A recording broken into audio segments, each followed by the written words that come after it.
Carl Zha, thank you for joining us. These recent turbulence in trade between China and America made me think, when was the last time America and China had a smooth trading relationship? So I thought that we need to dig down the time when you think uh, things were smooth enough, because today things are going down south really quick. Oh, okay. Yeah. I mean, U.S. and China relationship always have up and downs, and even in the trade relationship, the China-U.S. relationship actually goes way back. It goes back to 1784. This is right around the time when United States was founded as a nation. What happened was after the of Independence, U.S. got kicked out of the British trade empire trading system, and so they had to seek an alternative market. At that time, the U.S. elite realized, China was the world's largest market at the time, so they're gonna open a new trade route to China. So in 1784, the ship Empress of China set sail from Boston. It carried 30 tons of American ginseng to sail for the Chinese port of Canton, and it was so. For people who don't know, ginseng is a root, and Chinese believe it's some kind of miracle drug. It says anything to give you good health, to good vitality, to like aphrodisiac. It's a very important ingredient in Chinese medicine. And there's two type of ginseng that's highly valued in China: is a Korean ginseng and American ginseng. So ginseng grows in the wild in America, and the Native Americans knew about its medicinal properties, so they collect them. And when Americans realized, okay, China value ginseng, no problem, we have plenty of ginseng here, so they shipped 30 tons of ginseng to China, and it was immensely profitable. The investor on the venture got 25% returns on their investment. That started the whole China-U.S. relationship. Okay. What But was the route in this? Did they? I'm so sorry. What was the route they took? Do you know that? Yeah, okay, so yeah. so at that time, there's no Panama Canal, right? So they have to go sail down South America, go around, go. They have to go around, what is The now Cape of Good Hope. Chile, Argentina, Yeah, yeah. and then sail into Pacific, cross the Pacific to Canton, China, because Canton, China, it was the only Chinese port that was open to foreign trade at the time. Okay. But Americans shipped so much ginseng, they soon crashed the market. The ginseng price just totally collapsed in China because Americans keep on shipping tons and tons of American ginseng. So they have to look for alternative product to sell to China. And the next thing they find was profitable is to sell China fur. Sorry, can you hear the dogs? Yeah, My dogs are going crazy. yeah, Let, yeah, let me let me calm yeah, them down a yeah, little yeah, bit. yeah. It's five some. Yeah, so Americans have to find alternative goods to sell to China. The next item they settled was fur, because at that time China was the world's largest market for fur. So traditionally, the majority of Chinese, the Han people, they don't wear fur because they think it's barbaric. Only barbarians wear fur. But in the 1644, Manchus, they breached the Great Wall and they conquered all of China. And the Manchus themselves, they came from Manchuria, really cold. They wear fur. So once they became ruler of China, suddenly that became fashionable. Wearing fur became fashionable. Now, then China, with like 400 million people, became the world's largest fur market. So the first foreigners to crack the Chinese fur market is actually Russians. Russia. The Russians that came from Siberia, and they fought a border war with China, but then they lost, so they demarcated the border. But for the Russians, the most important thing is they gained the right to trade with China. And This brought Russians to hunt furry animals all over Siberia, and pretty soon all these fur-bearing animals getting depleted. So Russians then went further east. They went across the Bering Strait into Americas. So the Russians were the first to pioneer to get furs from Americas to China. Russians they ordered the natives, the Alu people, to send in tribute to the Russian Tsar in forms of fur, and then they take that fur and sell to Beijing. And that was noted very soon. This very lucrative trade was noticed by British.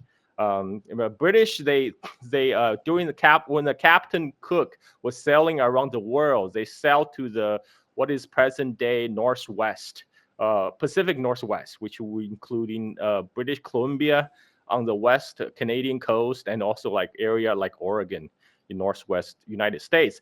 And they picked up about 300 fur pelts from local Native Americans. At that time, they didn't think those are valuable. And on the way returning trip, when they stopped in Hawaii, Captain Cook got killed, but the ship keeps sailing to made a stop at Canton, China. And then that's when they realized they could score 1,800% profit on the fur. And so they soon wised up, and they soon moved into that to control the fur trade in Pacific Northwest. They will trade different things with the Native Americans for the fur, and then they take it back to China. And Hawaii became a middle way point for the ship to stop. So American then followed the British. They also got moved in because at that time it's a sea otter pelt. The sea otter have a lot of fur, and there was so much hunting of sea otter, it almost wiped out the entire population of sea otter because they were sending about like some like numbers are pretty insane. They were sending like about 6 million fur pelts from America to China in order to exchange for Chinese goods, because China was the world's largest economy at the time. And on the way to China, Americans and British, they stopped by Hawaii, and they realized the island of Hawaii have natural sandalwood. They have a sandalwood forest, and those sandalwood, because of their scent, fetch a high price in China. So they start cutting the sandalwood forest in Hawaii and sending all those woods to China as well. So even today, the capital of Hawaii, Honolulu, in Chinese is known as Tanshangshan, literally the mountain of sandalwood. And this later also brought the British and the Americans to colonize the Pacific Northwest. This is so the fur is what attracted them to the region, and they start colonizing the region, and later Hawaii as well.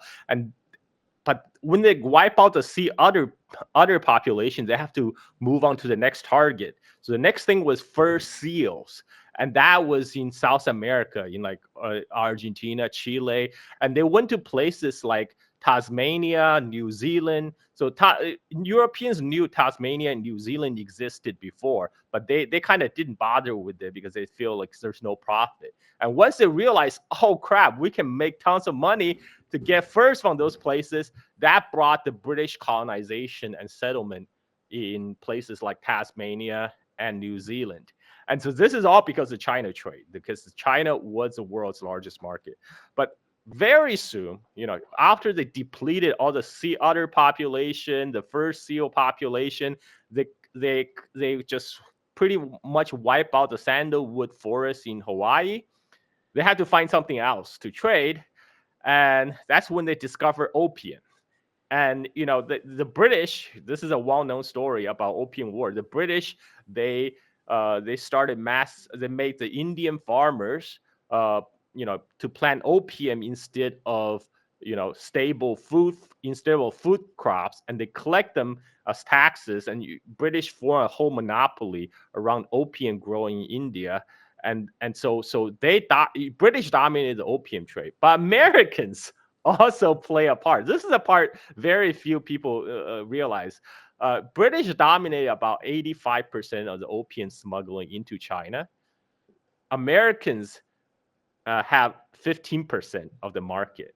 So the British, because they control British India, they will ship the Indian opium to China. At that time, the world's wealthiest man was a Chinese guy, Ho Kwa, and he saw British was making all this killing. He wanted to get into the trade, so he decided, but he can't go out because the Chinese imperial decree forbid Chinese from going abroad. So then he approached Americans. He used Americans as his proxy. He's like, okay, I'm gonna pay you money. I'm gonna pay you this all this Chinese tea you can use as consignment to sell in England and America. My what I'll ask you is go to Turkey, get the Turkish opium to come here. And so that's what the Americans did. They smuggled Turkish opium into China, and they have about 15% of their market. And because their collusion with and then the world's richest man, Chinese merchant Ho Kwa, they were able to get in, smuggle things through the custom. And a lot of these American so-called Boston Brahmins, Boston Brahmin is a term that referred to the upper class New England elite in America at that time. Many of these Boston Brahmin families got their wealth in the opium smuggling trade. One guy in particular was a young man called John Murray Forbes. These people usually came to China to do trade for their family when they're teenagers, and John Murray Forbes returned back to United States at a ripe age of 24 and already a millionaire from the opium trade. And he went down and he became a proxy for Ho Kwa, the richest Chinese man. Ho Kwa put in $500,000 into John Murray Forbes' first investment bank business. So John Murray Forbes used his opium smuggling funds to invest in America's railroad. I mean, John Murray Forbes was known as a banking tycoon and railroad tycoon. So America's first industrialization was financed with the opium money. And many people do not know this, but John Murray Forbes have descendants today. For people would know John Kerry, but people do not know his middle name is Forbes, John Forbes Kerry. And this is not the only one. There's another famous American opium smuggler. His name is Warren Delano, and he has a grandson called FDR. FDR, the D in the FDR, FDR is Roosevelt, of course, but the D in FDR stands for Delano. That's the name of his grandfather, Warren Delano. So FDR was born with a silver spoon in his mouth from birth because he got, he's born into this opium smuggling fortune of his grandfather. FDR, they have a mansion in Hong Kong. Inherited from their grandfather, from all these old. So a lot of the American top institutions, Harvard, Yale, Princeton, the early endowment were all from these opium smuggling Boston Brahmin families. I mean, this is a story of how Whoa. America started. This is a story of the real story of U.S. China trade relationship. That story is very little told today in America. Not you have to dig deep if you don't know these names, Warren Delano, John Murray Forbes, you probably wouldn't have known the story. But yes, this is how the first wealthy class of New England elite got started. They got started by smuggling opium into China. Go Whoa. ahead, you have a question. Yeah. So, what timeline? Where are we on the timeline right now? What is the time bracket when we're talking about the Well, yeah. So Boston this Brahmin? is this is yeah, this is right before Opium War. So from 1784, when the two sides first started trading, to about 1840. This is time before the Opium War. So after the Opium War, British, it was the one who won for themselves through their victory all the rights and concession in China. One of the rights was uh, they would have extraterrestrial rights. So that means British citizen cannot be prosecuted for any crimes committed in China under Chinese court. They have to be judged by the British themselves.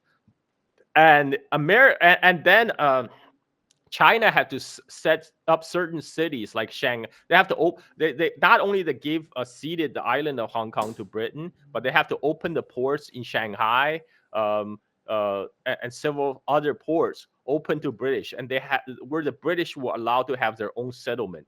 It's called the British concession, where only the British laws apply. So this is then when the Americans saw that, they saw, oh wow, we want that too. So they sent their own warships to China. At that time, China just suffered the defeat in the first Opium War by the British. They didn't want to have any other war. So it was like, okay, you can have the same privilege that we granted to the British. So Americans, they also got a piece of Shanghai, American concession. So eventually, the British concession and American concession in Shanghai, they fused together to form the so-called international settlement in Shanghai.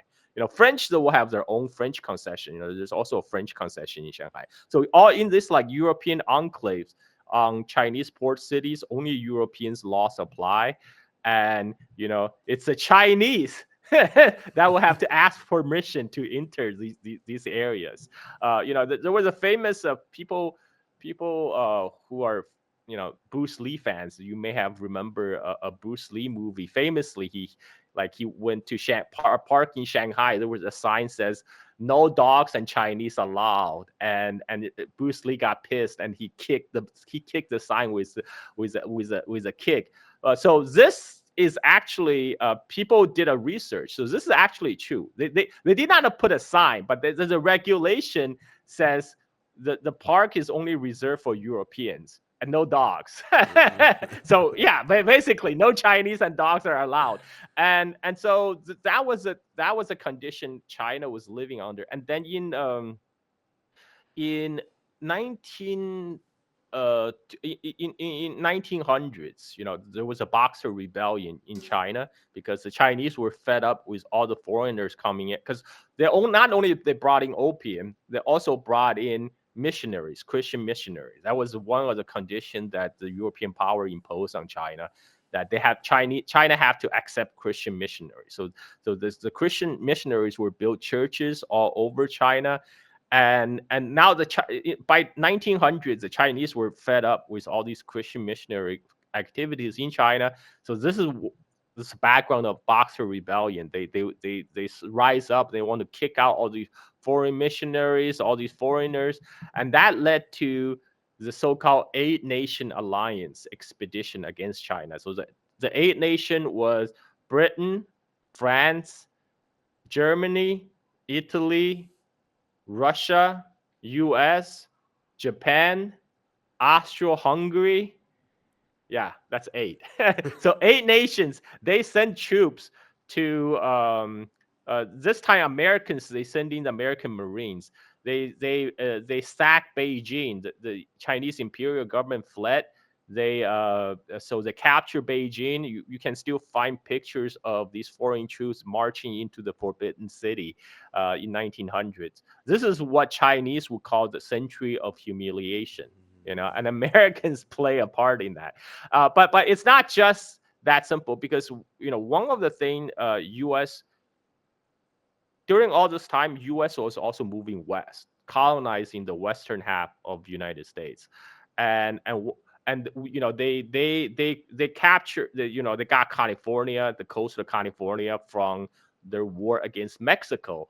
But for people who don't know the geography of the United States, the population center, like in the Midwest, there's not that many people. But then you have most of the population back then is on the East Coast.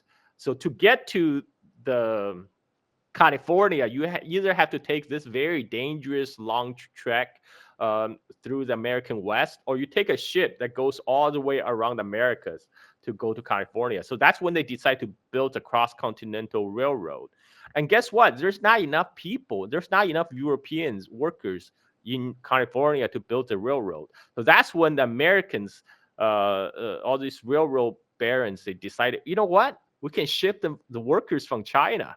And this is when U.S. signed the so-called Burlingame Treaty with China, because before Opium War, Chinese imperial government they forbid any Chinese from going abroad. So after Opium War, that was scrapped. But the Burlingame Treaty between United States and China was specifically allow Chinese labor to go to United States so they can build the railroad. And so this is when start tens of thousands of Chinese start to go to California. Well, they already went to California when the gold was discovered during the gold rush. There were a lot of Chinese going to California for the gold rush, but even more Chinese was brought over to build the railroad. Um, and because they don't have enough workers on the west coast, so kind of Chinese built the most difficult section of the cross continental railway from California through the Rockies, up to Denver, and that's where the railroad got linked with a crew that was building the railroad from the east. And by the time when they're celebrating the construction of the railroad completed, they got all the Chinese out of the picture. They don't want Chinese to show up on the photograph. So only those Irish immigrant workers who have been working on the railroad from the east got their picture taken in the photograph. That's another piece of Chinese American history. That started kind of the Chinese immigration into U.S. Around 1860 and onwards, as a result of the gold rush and railroad. And now, back to China. So U.S. have all these now. They have a lot of missionaries. U.S. sent a lot of missionaries in China. I do have to give at least they brought modern medicines to China. I don't like what other stuff they were doing, but they did. Granted, they did bring modern medicines to China, and so after you can understand there was a lot of anti-foreign sentiment against foreigners in China at this time. But then what happened was in the nine. So okay, the flip side of the opium trade was the Chinese. They decided they realized when they realized they couldn't stop the inflow of drugs, they decided, you know what, if we can't beat them, we'll have to join them. So the Chinese officials said, rather than all these Chinese silver flowing out into the pockets of British officials and British merchants and Americans, let's just plant opiums ourselves. So they legalized. So one of the conditions for the Opium War was for China to legalize the opium trade. So the Qing government legalized everything, planting. So the Chinese farmers start to plant opium in China. So by late 1800s, early 1900s, there was enough opium planted in China. So actually, the opium import from India and Turkey start to die off. But then at that point, the opium start. One of the major growing opium region is actually my home province, Sichuan and Yunnan in the southwestern part of China. And the opium grown there will be loaded on ships, sail down to Yangtze River, to Shanghai. Now, around the early 20th century, chemistry have developed to the point now they know how to refine morphine from opium. And then they can refine heroin from that. So the Chinese gang members, the Green Gang, they hire the European chemists to set up heroin factory in Shanghai to process the opium into heroin and export them to United States.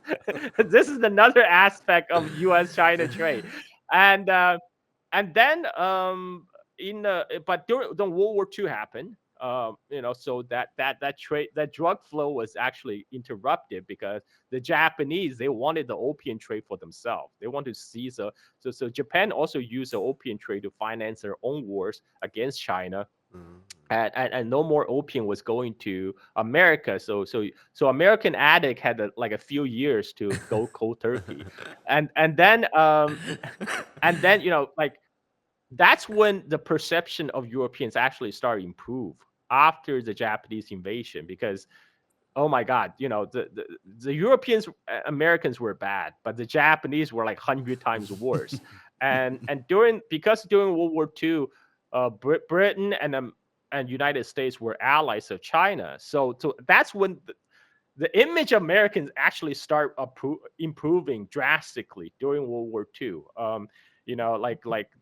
People who traveled to China during that time would reported, Chinese people are very friendly to our to our Americans, and so there was a mini honeymoon period, and because one of the thing is China depended materials, and but Japanese control all the Chinese coastal areas. So only way for war material to reach China was through British Burma, through the so-called Burma Road, and then when Japan conquer Burma, that road was also cut off. So Americans, they started the American Air Force and start flying from British India to airdrop supplies, to fly air supplies into China, flying over the so-called Himalayan hump. This is a part of the story of the Flying Tigers during the World War II. And so at that time, the Americans were very popular because they were seen as friends. And then, as the World War II comes to a close, um, you know, for U.S. vision of post-war order, they wanted to make Chiang Kai-shek's China to be like their junior partner in East Asia, sort of like the role that Japan is playing today. But back then, the idea is to have Chiang Kai-shek's China play that role. So U.S. actually deploy about 60,000 troops to China after World War II in the so-called what is it, Operation Beleaguered or something, and their goal is ostensible goal was to evacuate the surrendered Japanese military and civilians back to Japan, but one of their very important purpose was also ship uh, the troops from Chiang Kai-shek's army, because Chiang Kai-shek, his KMT army was the U.S. ally, but most of his troops were bottled up in the southwest China during the war against Japan. So they had to, in order to reach the occupied Japan to accept the Japanese surrender, they rely on Americans to provide them with air transport and naval transport.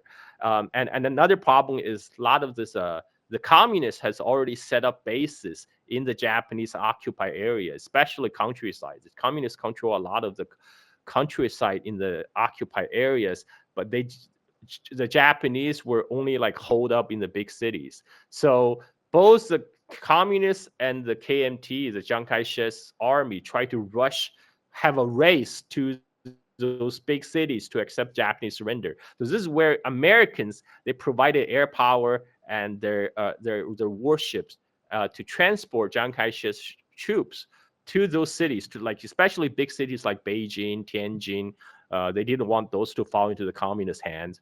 And so American Marines played that role, and this brought them into the conflict with the communists. And at that time, U.S.